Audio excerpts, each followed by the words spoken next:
Maybe something that's not quite as beautiful as what we're going to talk about next, though. You know what? Tell me about Thanksgiving, because I did not think you'd actually go out to the theater to see it. I'm being honest.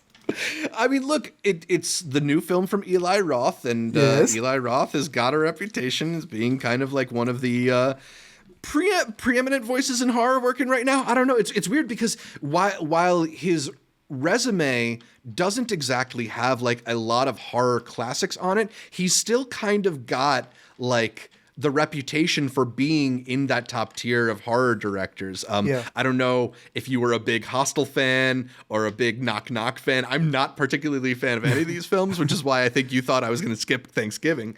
But I think this is my new favorite Eli Roth movie. Not that that's saying like a whole lot. Yeah. Yeah, why not? I agree with you, Yeah. right? It's like he doesn't have hits like that to be considered Eli Roth presents.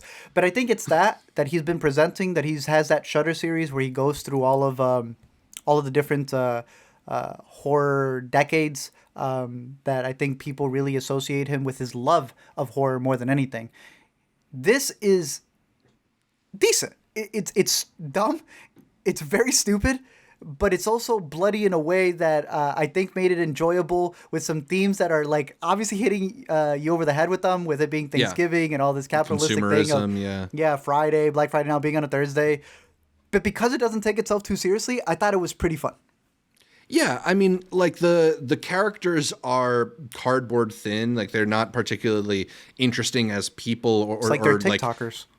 Yeah, but like what you come to a movie like this for is the scares and the kills, right? Like this is a slasher movie, and it's got to have interesting deaths in order to merit its existence. And I think he like delivers in that department. At least there's a Final Destination-esque style of creativity to how some of these deaths are executed. Like there's one particularly brutal one that happens in the middle of a parade, which if you've seen the movie, I'm sure you know which one I'm talking about. The whole opening sequence too, which takes place during like a Black Friday stampede of sorts, kind of it's like plays on what I think is kind of like a relatable anxiety about crowds. Obviously there's like the whole tragic Travis Scott situation from a couple years ago that comes to mind when you see stampede things like this. So it's like, it's playing off of some like real interesting anxieties, but as you mentioned, it just kind of handles it in a very like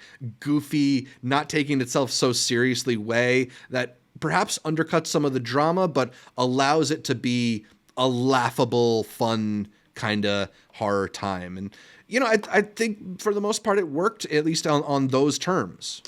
Yeah. I remember when we got to see the one at AMC in New York together, Smile.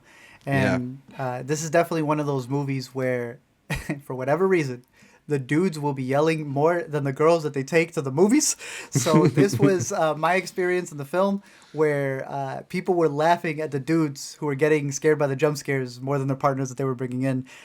So it's definitely a crowd pleaser in that sense. I think the killer mask of it being John Carver or whatever. John Carver is interesting. It's a cool take on it. He has his axe, but he also uses a lot of different things as well.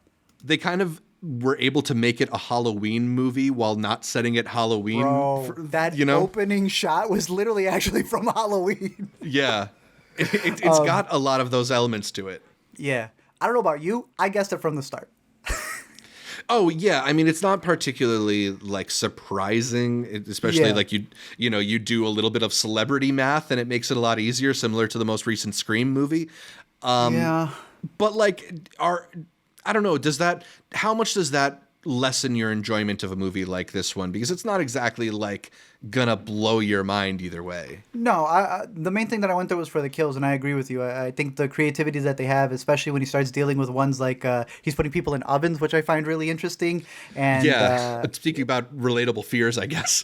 Yeah, there's like you see this nasty one in the trailer as well, where someone's skin gets peeled off because they're like being pushed up against things. Lots of skin getting peeled off in this movie. The one that actually got me was the organs, bro. This is set in Boston, but it damn near could have been in Wisconsin with the amount of bratwurst-looking intestines that kept popping out, bro. There's one moment where he chops a woman in half and then puts her on top of the right mart, giving a complete new meaning to half off. There's like a whole kielbasa coming out of her, nasty.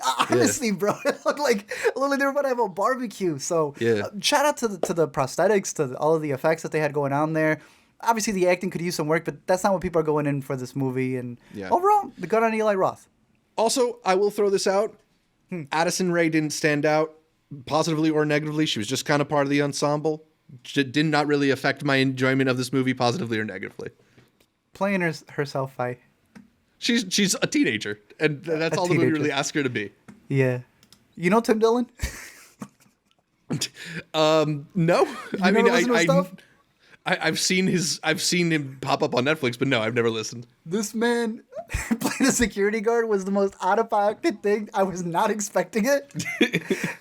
They should have had him be funnier, bro. I don't know what was going on there, but him getting trampled there and his later on scene were goofy. I just put it that way. But overall, Thanksgiving coming out on Thanksgiving. I think it's going to be we're in that week where they release the stuff right before the holidays. So next Friday, there's not really going to be much. It's going to be Hunger Games. It's going to be this.